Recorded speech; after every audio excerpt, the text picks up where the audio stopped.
when you start your practice, how did you find clients? Like who did you initially call besides your close friends? Yeah, you talked about kind of growing up in the industry through a bigger firm, and same here too. And for me, I just try to be as valuable as I could be to the other advisors in the office.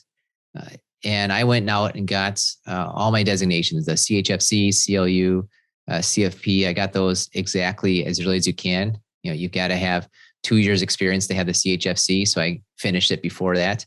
You need to have 3 years to get the CFP. I finished it before that. I got the CFA, did not hit it in the 4-year mark, but I hit that maybe about year 6. That's a tougher one. It is.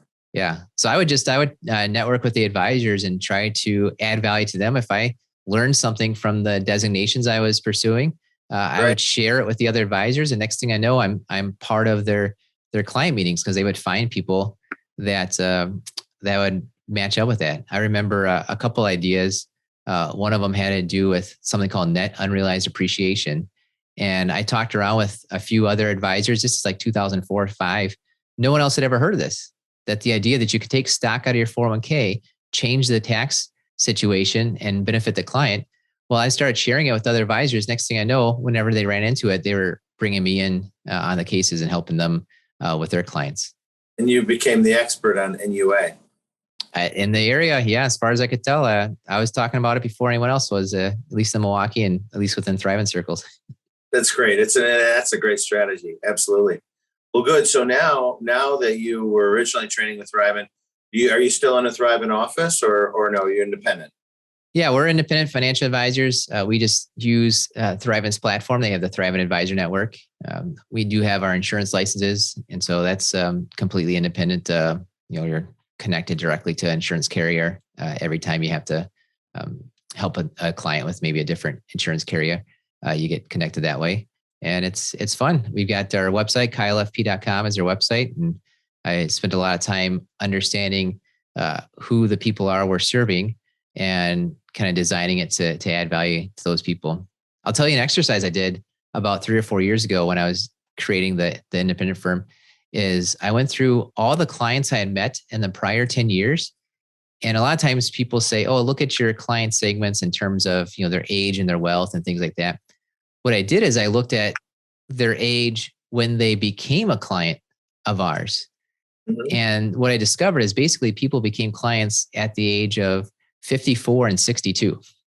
And relatively speaking, little outliers, but 54, the people that are coming to us then, their kids just got out of college and they were freaking out because all of a sudden they realized they only had about 10 years left till their own retirement. They spent 25, 30 years raising kids. Now it's time to focus on yourself. So they needed some guidance there. The 62-year-olds were coming to us because they're retiring like next week, next month, next year.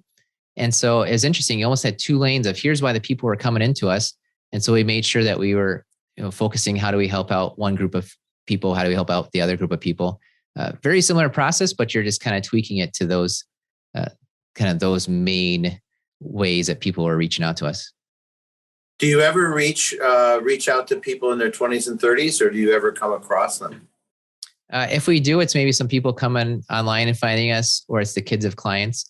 And that's just not our expertise. I intentionally don't know too much at all about student loans and things along those lines because I'm using that brain power on Social Security and taxation and that net unrealized appreciation, things like that. So when people reach out to us with that situation, even the kids of clients will usually suggest there's a couple advisors that I know and trust in the area and say, hey, here's a few, go check them out. And they'll give you a better ability because that's what they focus on is the questions you have, you want to find people that can answer them.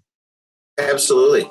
Now, we talked a little bit in our pre-discussion about niche marketing, finding a group of people that you like and serving them well. So tell us about your niche. What is your niche? Yeah, I'd say the first thing is just find a group of people you want to be useful to and go out and be useful to them. Another way that I approach it is the 3 words: brand, message, and market. Brand is who you are and who you serve. Message is how you speak with the people you serve. And market is how do you find the people you serve. So for us, we do retirement planning. We have stumbled upon and become more expertful in a few companies like We Energies, Harley Davidson, AT&T, Abbott and Abby. Those are some of the main companies that you run into one, you discover all the nuances, and then that person starts referring you to others. And next thing you know, you've got a handful, you've got a set of clients that you can be really valuable to in that area. So that's who we're serving. People, I would say it's people that are preparing for retirement that are charitably minded and also happen to work for a public company, because now you have these stock decisions we're very good at. You have these pension decisions. A lot of people still have pensions. You wouldn't know it, but a lot of 60-year-olds still have pensions, and these are huge $1 million decisions they need help making. That's what we do.